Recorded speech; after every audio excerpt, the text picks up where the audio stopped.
Hello to the few people that'll probably watch this. Um, my name is Nathan, and I just wanted to put out there on YouTube, I guess, my journey through what's been colloquially known as the suicide disease. The suicide disease being different forms of neuralgia, which is normally connected to trigeminal neuralgia, which means that the nerve dysfunction is in their face and in their teeth, and it's excruciating. As I don't have trigeminal. You can also have occipital neuralgia, which means the back of your head, which is also where your eyes are controlled. So you get pain behind the eyes. And then there's peripheral neuralgia, and then so peripheral would be kind of like the sides of the heads, and it could even branch down to your arms and legs if you're really unlucky, I guess. And then there's supra-orbital neuralgia, which is the forehead, and that's what I have.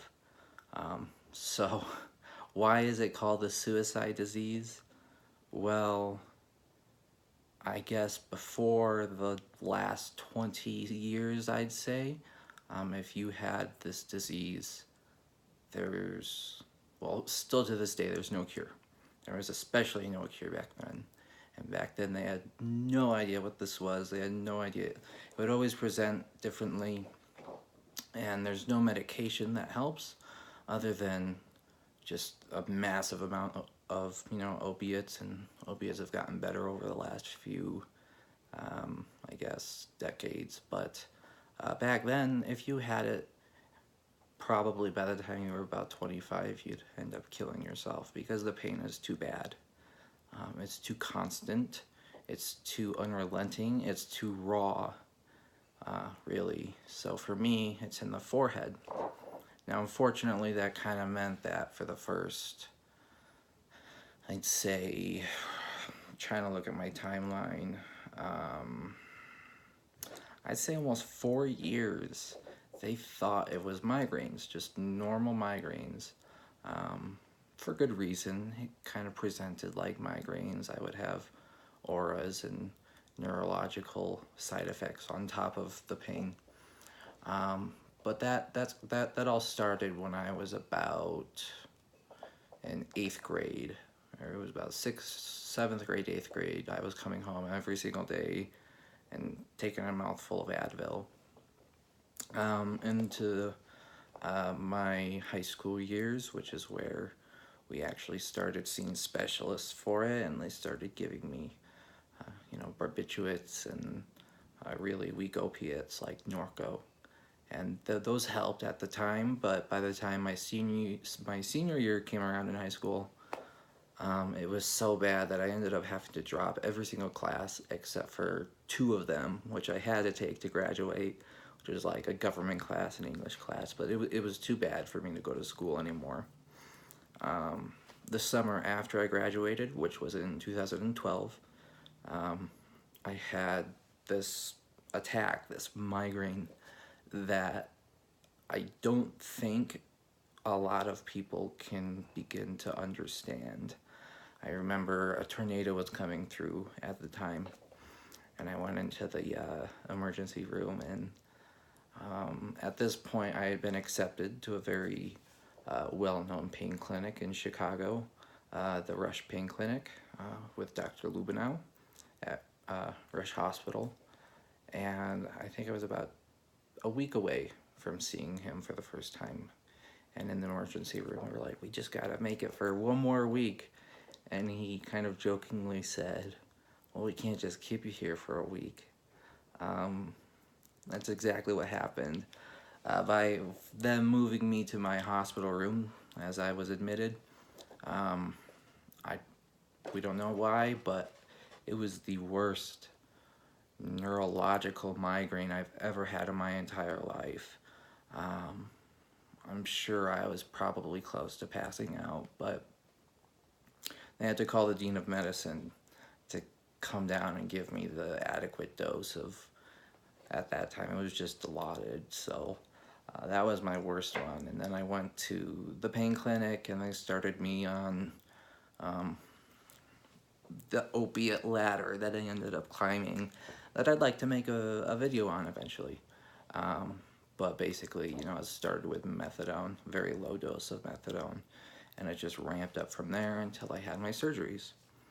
So that's kind of, you know, what neuralgia is, what it is, at least as far as I can understand, is the nerves in that area, whether it be in your forehead or trigeminal, which is kind of deep within the brain. The nerves just never stop sending pain signals, and we don't know how to treat that, I guess.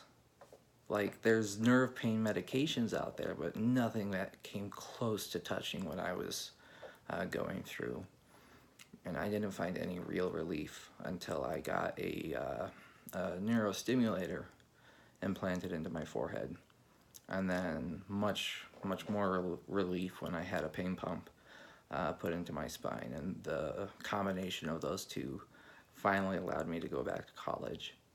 So I'd like to maybe explain what the progression was like.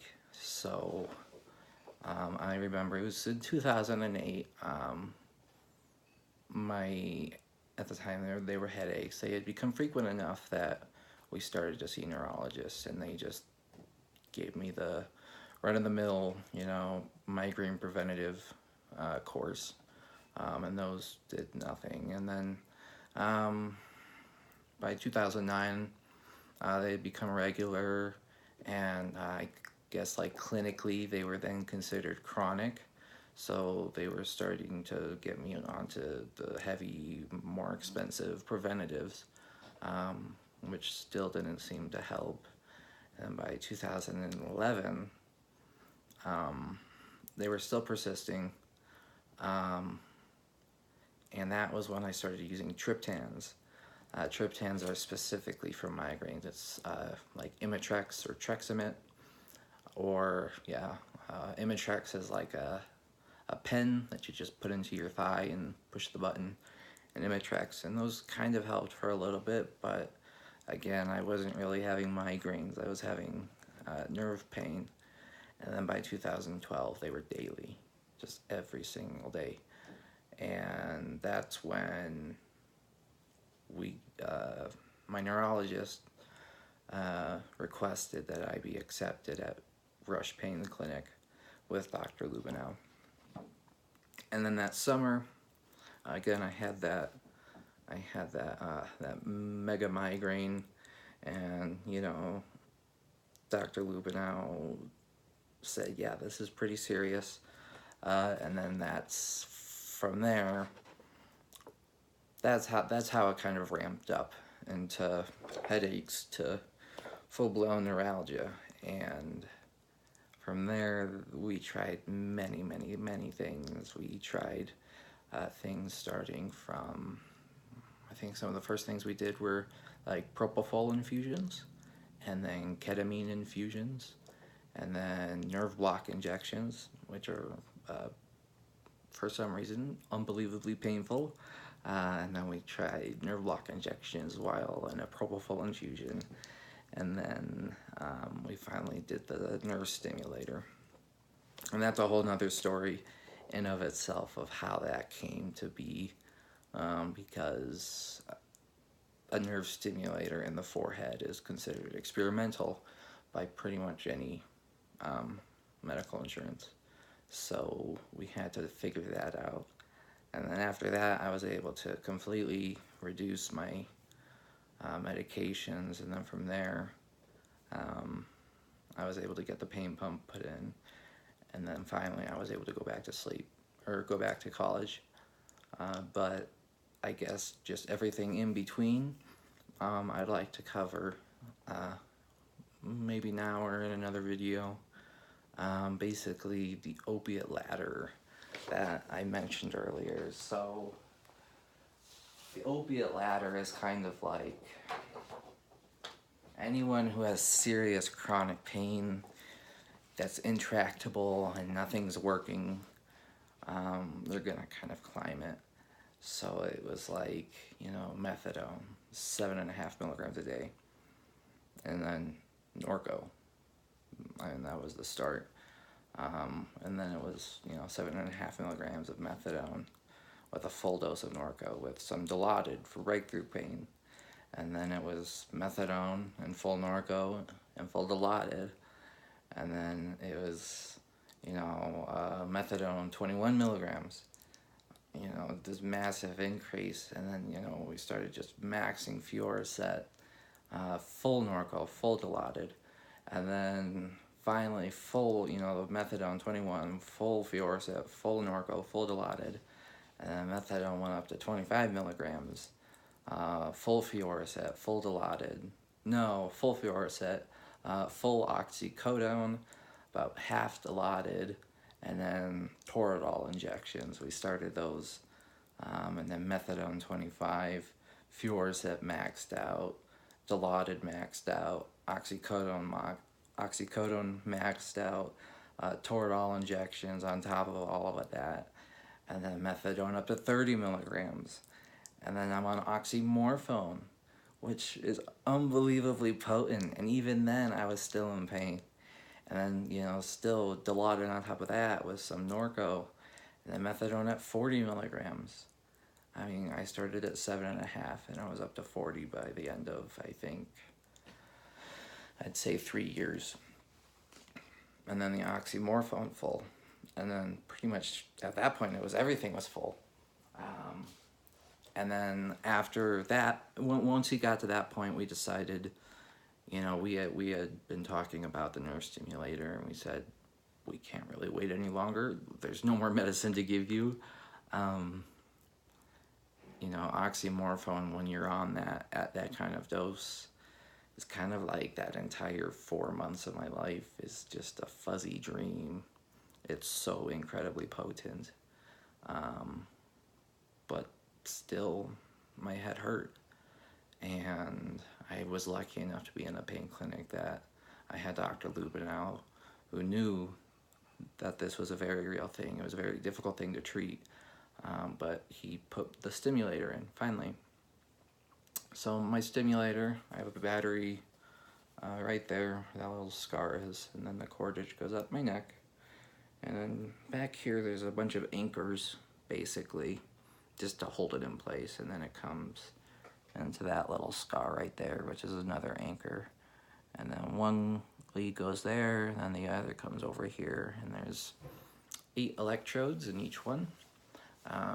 So 16 total. They put that many in there on purpose because probably more than half of them by the end of your healing process are going to be covered in scar tissue. And then they use the rest to do whatever they need to do. And then it creates a tingling sensation. It's called paresthesia. And with good programming, which Boston Scientific did, Boston Scientific is the company who made my neurostimulator. You can also get them from Medtronic, but I think Boston Scientific at this point is the best in neuromodulation. So,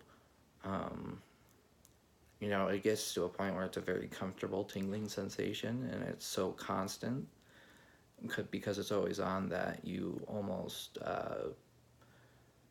forget it's there. You don't feel it normally until you scrunch your forehead and you're like, okay, yeah, it's still going. And then they give you little remotes, and so I can push this remote, this button, and I can go to 4 different programs. And the different programs would have different pulse rates, different frequencies for different feelings. And then this little guy lets me adjust different parts of my forehead. So depending on the program, I can actually say, I want the far left to feel like this, I want the left to feel like this, I want the center to feel like this, and the right to feel like, and you can be very creative with that. And then the battery is just charged with this little thing. It beeps, and then you stick it to your chest and it charges it. After that, we got the pain pump, which is a pump that's in your abdomen area, and a catheter that goes up the entire length of the spine, and it slowly drips medicine very close to your brainstem, so they're able to use an unbelievably small amount of medication. And once your concentration is ramped up, like mine is, a single refill can last as long as 4, 5, 6 months. Usually they'll refill it faster than that because of degradation of the medication, but then that's controlled by something like this. You push the button and it gives you a bolus or a small amount extra. So that's what's been going on. It started when I was about 16, and now I am 24, and I'm finally at a point where I'm comfortable. Normally, I still have headaches every once in a while, but nothing like before. And you know, people hear is the suicide disease. Well, yeah, it really is. If I wasn't blessed as I am to have health insurance through my father, I would have never made it past 18. Certainly not this late. And you know, mine is a very rare kind of neuralgia. Usually it is kind of trigeminal, usually in women. I don't know why. I've never met a single human being on the internet or otherwise that has supra-orbital neuralgia like mine.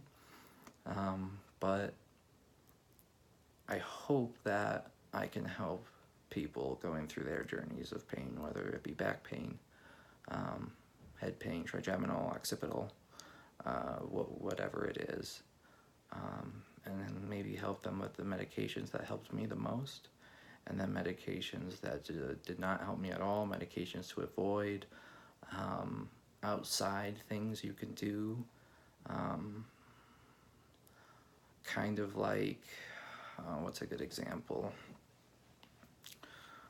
Well, I guess it depends on what you're going through, but I know when I was at my worst, video games were a big part of my life because it was something I could do and enjoy with minimal movement, because my head hurt so badly.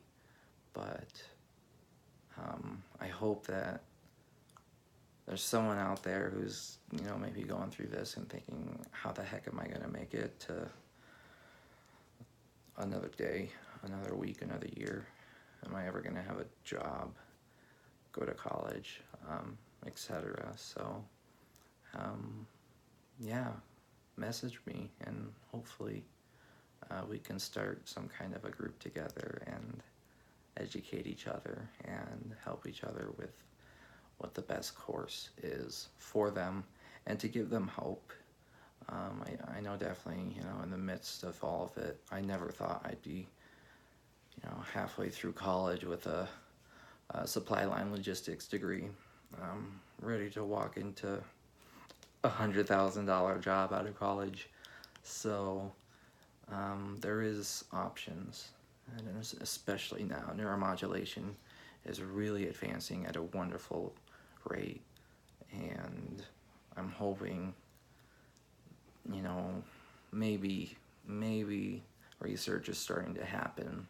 I don't think there's quite enough of a market for it, but we'll see. So until then, let me know if you have any questions. Bye.